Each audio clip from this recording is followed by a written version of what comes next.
Imagine that you were able to slip inside a human cell and approach the spherical nucleus where the DNA is stored. The only access is through a ring-like structure, the nuclear pore. Passing through this strange gateway, you can see the double helix of DNA, which is carefully wound up on a series of tiny spools. These are the histones, and they are precisely shaped for storing the DNA molecule. Scientists were puzzled to find several tails projecting out from each spool. They wondered what might their purpose be, and it turns out that these tails have many functions. Some tails grab tight on the DNA, locking it in place. But when a section of DNA needs to be opened up, a tiny unlocking device, an acetyl tag, is attached to the tail by a special machine. Then the tail swings away, and the DNA is exposed and is ready to be used. This is just one tiny glimpse of an exciting new world of complexity. Beyond our DNA, welcome to the epigenome. I find it fascinating how biology has changed in light of epigenetics. It used to be said that DNA rules our destiny. And in fact, many people would talk about the God gene that enables us to perceive of this being called God. Genes were sometimes said to be the culprits of many of these ills of society. The gene for obesity, the gene for this, the gene for that. And there may be some truth in this area, but Time magazine did a cover story on this topic, and they said their focus was going to be on why DNA is not your destiny. Time's cover story was focused on the layer of digital information in the form of tiny switches, millions of which are attached to the tails of the DNA histone spools. Also, tens of thousands of tags are placed directly on the double helix. For example, 3 pink tags seen here, called methyls, bond directly to the DNA.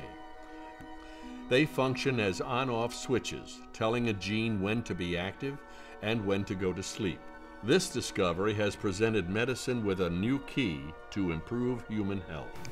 Randy Jertle at Duke University is one of the world's leading experts on epigenetics, and he says that what makes him so excited about this area of study is that DNA no longer is your destiny. You can shape, you can change, you can remodel your destiny, because the epigenetic code, which sits on top of the DNA, comprised of millions of little tags and flags, can be remodeled, can be tweaked, can be literally reprogrammed for the next generation. In 2009, the renowned cataract surgeon, Dr. James P. Gills, initiated a research project on the exploding field of epigenetics.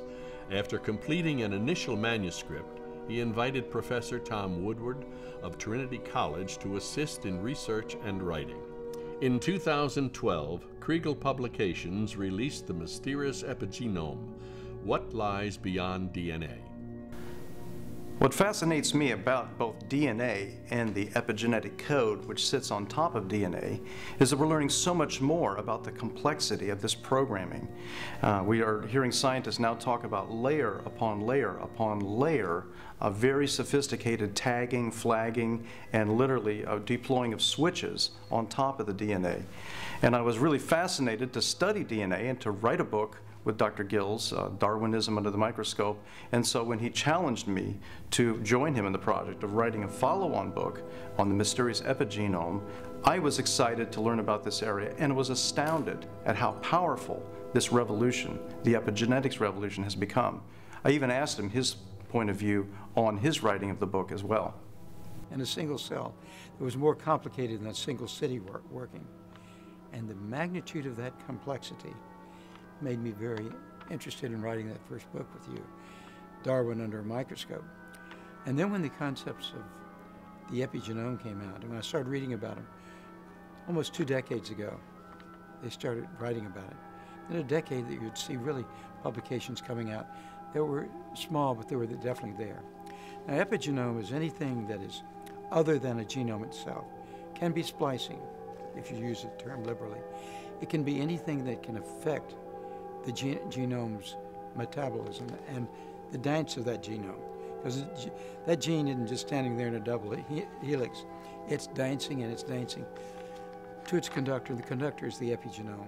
and it conducts it into different types of tissues.